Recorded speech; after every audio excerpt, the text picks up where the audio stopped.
So, wir sind hier bei Orbx am Stand. Ich sitze hier mit Anna und wir werden jetzt so ein bisschen über Inhouse Development reden und natürlich auch, wie Orbx auf DCS kam. Und Anna, hi.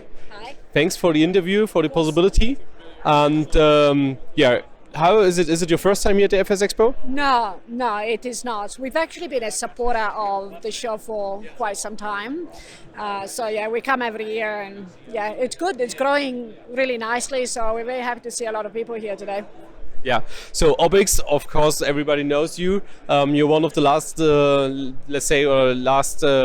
one of the most famous developer for flight simulation.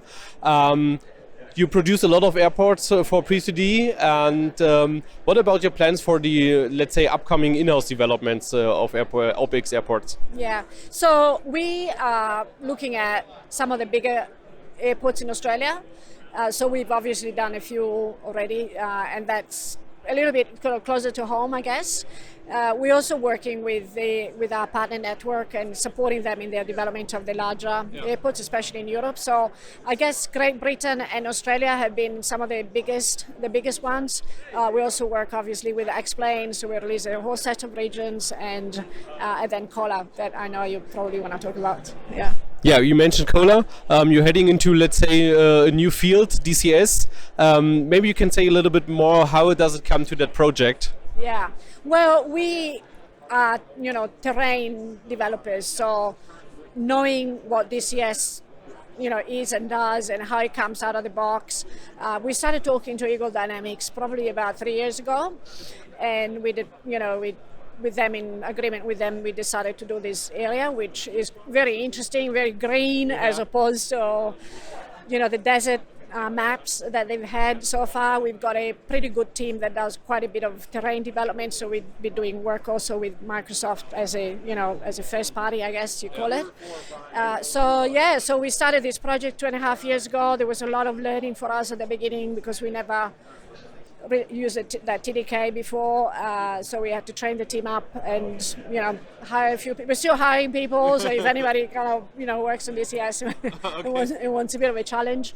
And then we released the map in May, and it's been very, very well received, probably even better than I expected it to be. I guess that because of the different nature of it and the fact that it's very green and it's got a lot of details is good. I guess for us now the biggest challenge is with the size of the map. It's quite big. Yeah, it is. It is quite big, and we just released in the winter textures now. And to release the textures, we have to remove some bits. Otherwise, the size is too big. So we are working with Eagle Dynamics to see if we can optimize the map and also increase the overall size, because when the map is finished, and we still have got probably about 20 airports to go and a lot of other detail, we can't really release a map that is 350 gigabytes. so yeah, I guess that's the biggest challenge. But it's been great. I really like how you've got so many things to do, like the missions and things, which is probably a little bit more the direction of where Microsoft 2024 is going towards, which is great because I think it's good for people to go back to the simulator and do more things, just beyond flying and sort of building up your career as a pilot and so forth. So I think it's really good. Okay, so then it sounds like this is not a one-time show-off in DCS. So you're aiming for another or for further projects in DCS. Well, we're definitely working on Cola. So for the moment, we stick to the terrain because we learned a lot, and so we want to continue to capitalize. Also, the map is not finished, and we definitely. I'm not even sure it will ever be finished, but we certainly want to take it to, we're doing regular releases. In fact, the next one is going to come out on the 3rd of July with the winter textures. So we'll continue to work on that until we get to a stage where we go, okay, that's probably okay. But then once that's done, we probably start expanding around and going to Denmark and sort of a few of the other bits around, and also areas that normally they're not covered very much in flight sim. So obviously all of that Kola area with the on the peninsula and some of the Russian territories, which are very interesting for people that do war type missions, which I know is a very different audience from it is.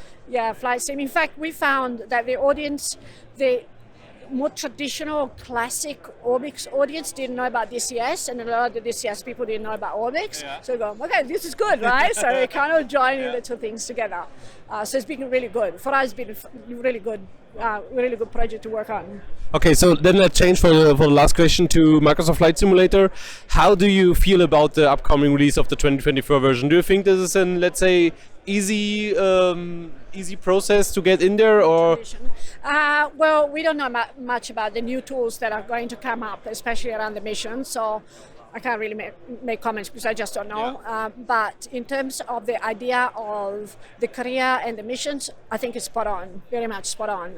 I think especially, I know that there is the gaming market that is quite eager to sort of get into that. Obviously, if you look at the more gaming industry at large, the open platform and, being able to go and explore all of these other areas, especially because this is about the globe, right? Yeah. And although I believe that Earth is flat, right? Yeah. You still call it the globe, but it's really flat. Yeah. It's a joke. Yeah. But I think it'd be really good to give people like more things to do and more things to explore without necessarily going into land simulation or that kind of stuff, which is different. But I think it's great. In fact, you probably see the first thing that people do when they start the simulator is go and see their house, right? Exactly. Yeah, exactly. Anna, thank you very much for the interview.